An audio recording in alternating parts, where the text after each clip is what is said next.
Como eu dizia, só pode-se atualizar esse discurso se o pressuposto não for divisão étnica, se não for tribalismo, mas o pressuposto de garantia dessa unidade nacional for um discurso mais em termos de eliminar as desigualdades sociais, que se confundem às vezes com desigualdades regionais. Um exemplo claro é no ensino superior. Durante muito tempo o ensino superior esteve confinado ao Sul, Eduardo Mondlane, etc., e que só nos últimos anos, a partir dos anos 90, começam a surgir mais ou menos estabelecimentos de ensino superior no Norte, em algumas províncias. Então, era uma desigualdade clara de acesso ao ensino superior, regional, não étnica.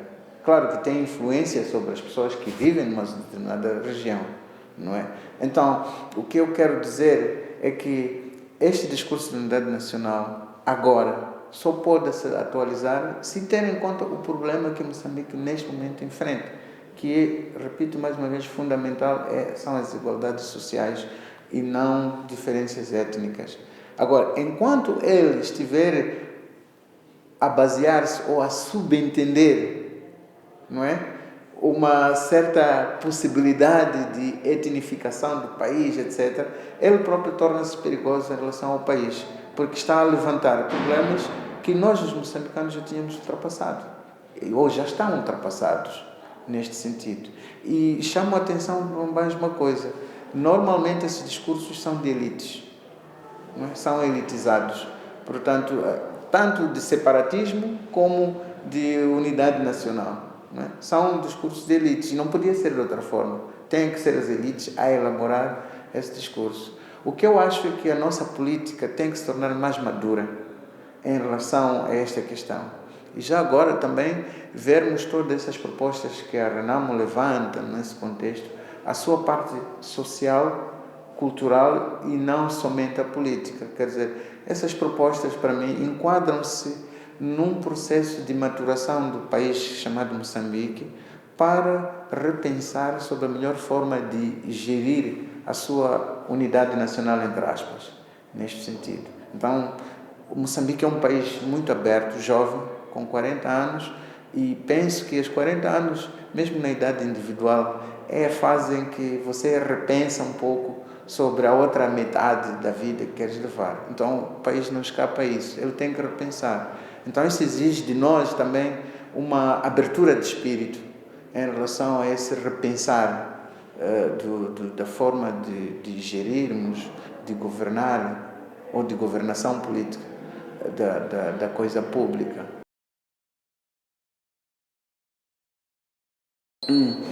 Olha, a democracia, para mim, tem 3 dimensões. Uma é institucional, ou seja, nós temos um parlamento, temos um governo e temos um sistema judiciário que, mais ou menos na configuração, são supostos agirem independentemente. Mas, como sabes, nesta dimensão institucional temos muitos problemas na divisão de poderes. Portanto, há uma interferência muito grande do poder executivo no legislativo, do judicativo no legislativo, etc. Mas, em todo caso, podemos dizer, como resumo, que houve um trabalho muito grande, principalmente no período do presidente Chissano, em garantir que haja estas instituições. Esta dimensão, para mim, é a menos problemática. O único problema é que as nossas instituições não estão ainda aculturadas. Ou seja, um exemplo claro, no Parlamento não se fala a língua que a maioria fala, ninguém percebe muito bem o que se passa. Mas também aculturado significa que as nossas instituições não estão inspiradas pelas instituições locais tradicionais, mas isso vamos deixar. A segunda dimensão da democracia é a dimensão de valores. Uma democracia não funciona sem valores democráticos. Eu digo o que é, por exemplo, um valor democrático é o espírito de diálogo, que deve predominar perante momentos de conflitos, momentos de diferenças de opiniões. Esse espírito, digo bem, o espírito do diálogo, nós não temos em Moçambique. Portanto, há um pilar importante da democracia que está a faltar. Se calhar até é o mais importante, o espírito do diálogo, o espírito da abertura para ouvir o contrário, e que nós não temos.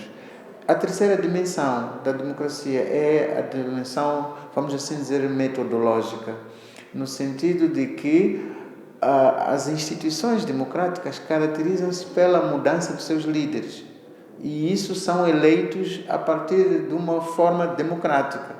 Então, tu tens também partidos que internamente não são democráticos. Isso pode parecer que não, mas acabas tendo uma democracia sem democratas, porque onde se cozinha a democracia é nessas instituições de tipo partido, associações da sociedade civil, etc., e escolas, não é? Onde essa dimensão de metodologias de trabalho que são democráticas, de escolhas periódicas, de habituar-se à derrota e reconhecer a sua própria derrota, tem que ser, quando chega à fase nacional, é uma fase em que é a máxima da aprendizagem, mas tem que começar na escola, tem que começar nas outras. Então, resumindo a sua pergunta, eu falei da dimensão institucional, da dimensão de valores, portanto, ética, axiológica, e da dimensão metodológica da democracia. Nós ainda estamos a construir as instituições. E construir instituições leva muito tempo, no mínimo um período básico de 100 anos, em que há umas instituições fortificadas. Então, Moçambique está muito longe de ser ainda um país democrático neste sentido, apesar desses esforços. Os nossos partidos são, como o professor Severino diz nesse último livro, Terceira Questão, partocracias. Quer dizer, são organizações de ditos partidos, mas que só se organizam em função do poder, mas não para maximizar a participação das pessoas na coisa pública. Então, a nossa participação só se limita ao momento de eleições. Há duas coisas que nós temos que fazer, penso, na minha opinião. Primeiro, nós temos que, como país, como povo, fazer todos os possíveis para que o diálogo volte à sede própria, que é o Parlamento. Essa é a instituição institucionalizada, passa a expressão e a repetição, para ser o ponto máximo do diálogo nacional. Então, o diálogo da Joaquim Chissano, etc., é extraparlamentar e também ele é limitado a duas forças políticas, e mesmo assim não penso que todos os pontos sejam de acordo dentro dessas forças políticas, mas mesmo assim. Mas não deixou de ser uma plataforma importante para, pelo menos, este processo de passar o diálogo e esforço de passar o diálogo para o Parlamento. Mas neste momento ele está esgotado.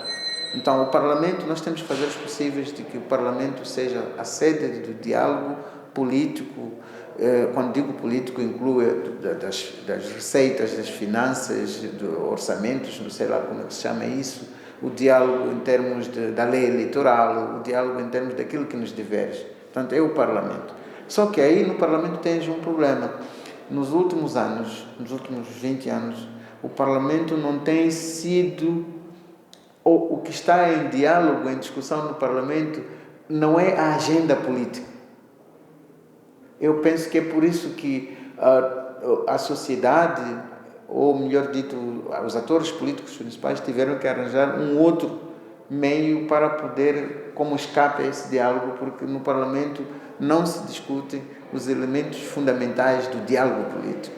Então o Parlamento ficou um pouco fora da agenda e ficou a receber de fora aquilo que são os assuntos. Portanto, eu dizia que há dois níveis aí de diálogo que nós temos que pensar. Então, o primeiro nível é esse, temos que devolver o diálogo ao Parlamento e lá ser a sede de diálogo. Mas também nós temos que compreender o diálogo não como assunto ou de dois presidentes, porque Moçambique é acima de duas pessoas e que, pela história, vocês da informação dizem sempre que se encontrem para nós resolvermos nossos problemas. Eu não acho que o encontro resolva os problemas entre os dois, porque nós estamos a confinar a resolução do problema de um país a duas pessoas. Isso não é possível.